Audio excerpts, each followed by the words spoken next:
Alrighty guys, good morning, good evening, good afternoon. Welcome back to another video on Modern Warships. I'm The Unknown. It is currently like 6 in the morning right now. I was like so excited to upgrade everything and all that I woke up early. I woke up, logged in, and saw this beautiful ship added to my press accounts inventory, and we're gonna go over this in a second. So for now, we're gonna go take a look at the RF Novorossiysk because there is a Tier 2 Battle Pass plane, the Su-25 UBP Frogfoot. Now, the significance of this plane is that it's, in broader terms, it's a Russian version of this thing right here. So, there's that. We're going to go over its stats real quick. I'm going to go over everything and anything and everything about this update, one by one, starting from Tier 2. So, the durability is 4,680 health. It has a speed of 75.8 knots, a maneuverability of 65, a radar range of 8 kilometers, and an afterburner of 85.5 knots, with an aviation reserve of 12. Now, I'm not really going to go too deep into this plane because it's Tier 2, and not many of you, if any of you, don't even use Tier 2 anymore. So, there's really no need to mention this plane. But, just for... just for the heck of it, we're going to go take a look at it real quick, so... It looks pretty nice. I mean, you have to admit, the plane looks really nice. Russian planes always, notoriously look really good for what they are, and the Frogfoot is no exception. But, so, let's just take a look at what it has. So, the main guns don't do that much damage, but, okay, you know what? This thing does over 100,000 damage. Look at that. Okay, so, I'm pretty sure this is an anti-air cannon. So yeah, the Battle Pass plane, this thing it's not terrible for Tier 2, but again, I'm pretty sure none of you guys have Tier 2, so I'm pretty sure you guys are going to sell this thing as soon as it comes out. But I mean, 125,000 damage in one go, that's pretty serious for Tier 2. Anyways, let's move on. Alright, now let's go over the Zumwalt stats real quick. So, let's compare this to the other Zumwalt. So, the durability of this thing is 448,500 knots, or health, with a speed of 25.3 knots. Now, if we compare that to this other Zumwalt, 461,500 health, with a speed of 26.5 knots. But you have to keep in mind, guys, that this Zumwalt, has way more to offer than this thing does. So let's just take a look real quick, and we're going to take a look at the locked missiles, and we're going to basically just go over everything about this thing real quick. So let's see, 448,500 knots with a speed of 25.3 knots, maneuverability of 11.7, radar range of 9.6 kilometers, and a sonar range of 2 kilometers. Then we have the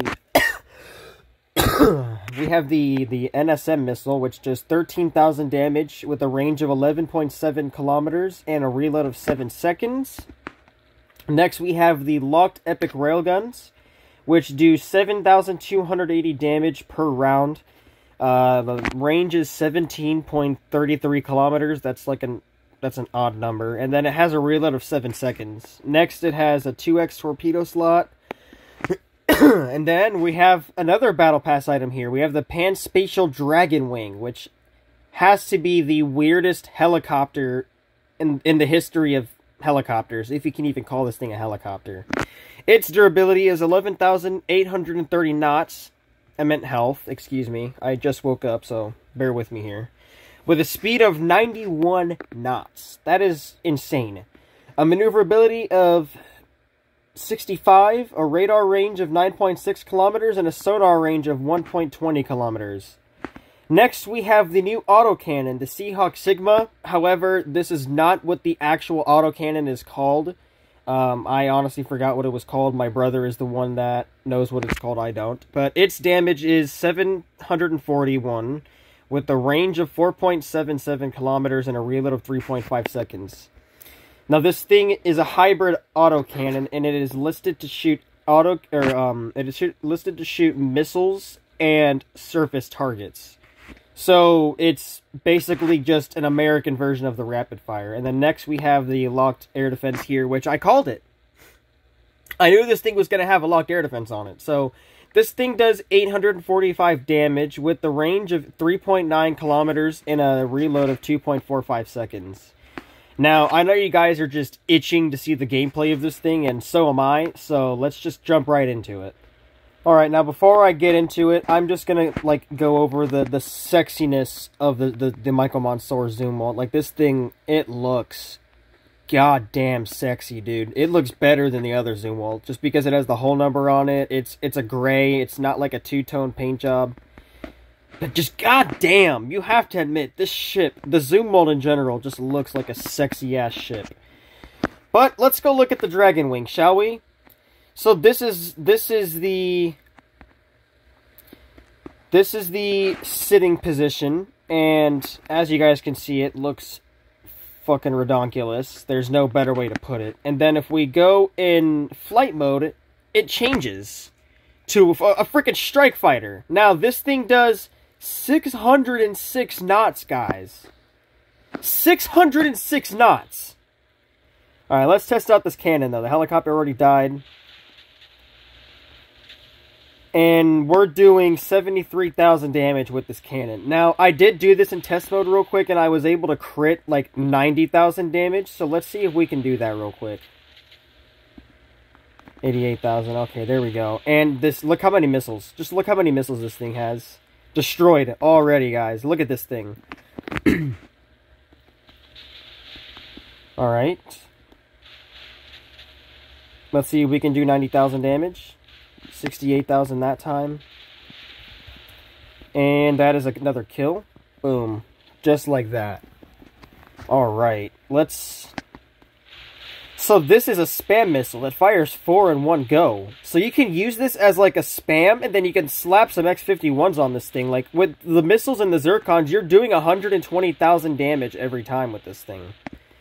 So let's just see if we can do... I was able to crit 90,000 damage with this cannon. I don't know why it's not letting me do it now.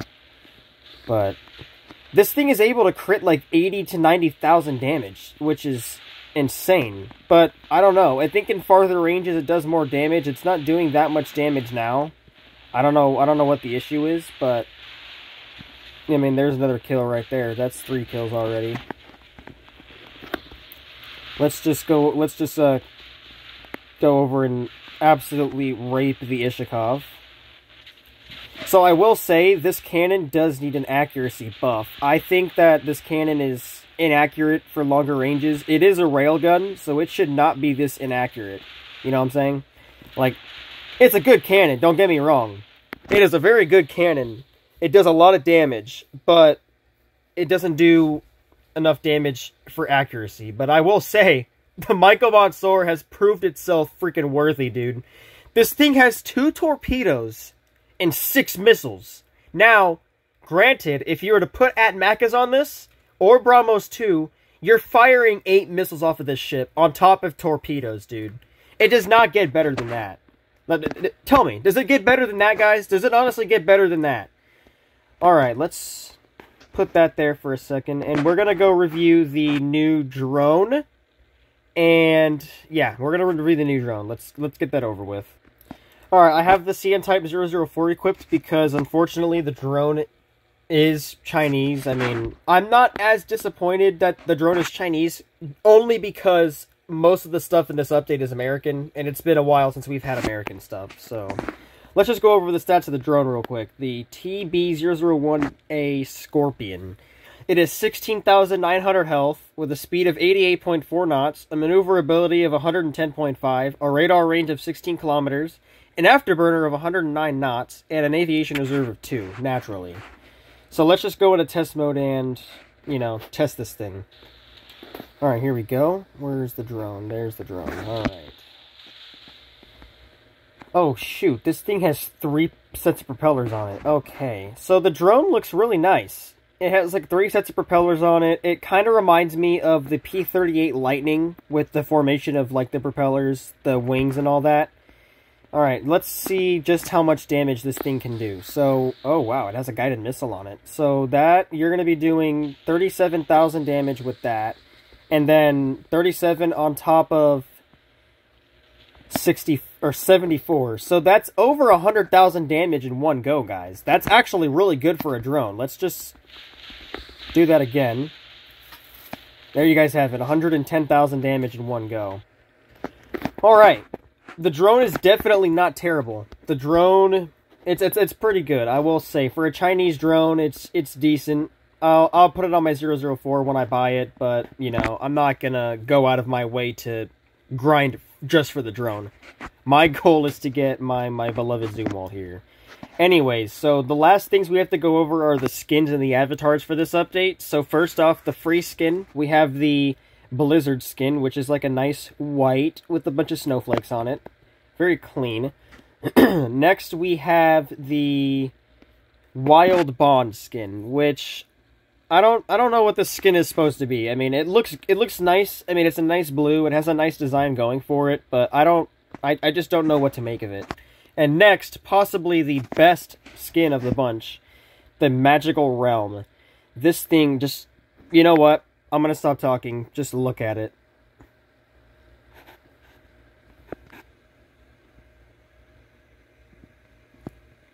I'm at a loss for words of what this skin is, man. That is just absolutely gorgeous. And then next, the 3 avatars, and that's going to be a complete review of this update. Next, we have Victor Dumont. Then we have Fabian Keller. Last but not least, we have Frederick Martinson. So those are the 3 avatars you're going to get. I don't know which of them is going to be in the VIP Pass, Premium Pass, and Free Pass. I don't know. But, you know, it is what it is. We'll find out soon enough. We'll actually find out tomorrow at 7 p.m. Eastern Standard Time. So, yeah. Let me know what you guys think of this update. You guys already know what my favorite part of this update is. It's this beautiful ship right here. I will say, though, I do wish that the skin, this skin right here, I do wish this right here was able to be transferred on the Michael Mansour, because they're both the same ship, so there's no reason it shouldn't. But, yeah. The zoom mode is very good. It has its ups and downs. It's very good. I think the cannon needs an accuracy buff. Give the cannon a slight damage nerf, but give this thing an accuracy buff. It's a railgun, so it needs to be accurate. It needs to be 100% accurate, no questions asked. The Panspatial Dragon Wing, I think it is the 2nd or 3rd fastest helicopter in the game now, and it's American, so that's good. But yeah, this update, very good. Job well done, devs. Everything about this update is good. I have absolutely 0 complaints about it. So yeah, let me know what you guys think of this update down in the comments below. I'm sorry that this video was very long, but a lot of you guys requested that I did a giant video reviewing everything just in one video, so I delivered. Now, I'm going to go upload this, and then I'm going to go to sleep, because it is 6 a.m. in the morning, and I don't feel like talking anymore. My mouth is dry. So yeah. Let me know what you guys think of this update in the comments below. Peace out, guys. You guys know what? I forgot something. I'm stupid. I forgot something. I forgot to show you guys what Lost City looks like. Let's just do that real quick, and then I'll end the video. Lost City got a complete revamp. They basically tore down the entire map and then made a new one. And I will say, I like it and I don't like it. This map is basically tailored for, you know, CV users, and you guys can see why. I mean, just look at this map. The beauty is unreal. I mean, let's be real here. The map is very beautiful now. And, you know, my only complaint is that this is basically a CV player's dream right here. Like, you're not, like, a CV is going to be absolutely dominating in this map now. Previously, that was not the case, but now it is. So, there you guys have it. Lost City got a nice, beautiful little revamp. It looks very nice now. I mean, you got the Golden Gate Bridge there. I mean, we're gonna go fly next to that bridge in a second. So there you guys go. There's the bridge. Looks very, very nice. Then we got the Argonist flying in the background. So yeah, let me know what you guys think of Lost City in the comments below. I want to hear you guys' feedback. I think the map is good, but it's definitely going to be a nightmare to play online, especially against carrier users. So yeah, now, peace out, guys.